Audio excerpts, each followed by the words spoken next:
నమస్కారం, NS news కి స్వాగతం. నా పేరు ఉషా. ముందుగా ముఖ్యాంశాలు.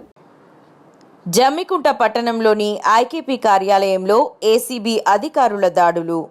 వివోఏ స్వప్న జీతం డబ్బులు ఇవ్వడం కోసం 10,000 లంచం డిమాండ్ చేసిన కమ్యూనిటీ కోఆర్డినేటర్ సురేష్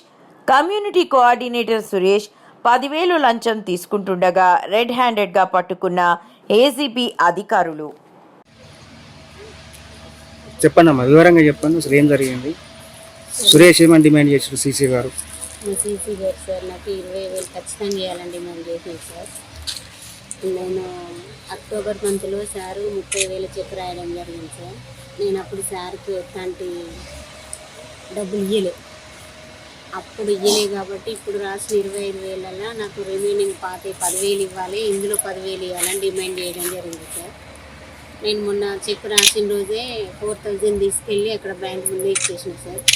ఇచ్చేసి బతలానే సార్. నేను ఆడపిల్లలు ఉన్నారు నాకు ఇద్దరు, నాకు ఆర్థికంగా బాగాలేదు సార్, నాకు అన్నెళ్ళి అని చెప్పి ఎంత బతలన్నా అట్లా కుదరదమ్మను, ఖచ్చితంగా నాకు 15,000 ఇవ్వాల్సిందే తప్పదని బాగా డిమాండ్ చేసింది సార్. నన్ను ఇబ్బంది పెట్టింది సార్. ఇబ్బంది పెట్టడం వల్ల నేను ఏసీపీ వాళ్ళని సంప్రదించడం జరిగింది సార్. ఈ రోజు 10,000 ఇవ్వడం జరిగింది. మరి ఎంతకాలంగా పని చేస్తున్నారు? ఎన్ని నెలల జీతం రావాలి? నేను వర్క్ చేయబట్టి 4 years అవుతాను సార్. 4 years నుంచి ఇదే కొనసాగించాడు.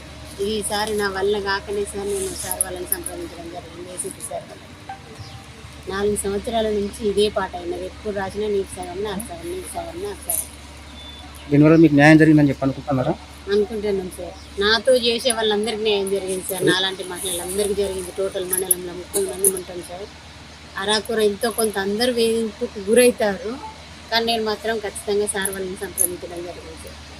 ఇట్లాంటి వేధింపులు ఉన్నాయా? అందరికీ ఉన్నాయి సార్, అందరికీ ఉన్నాయి. ఎవరు బయటికి రావద్దని వాళ్ళే సఫర్ అవుతారు, కానీ బయటకు ఎవరు తెలియదు సార్.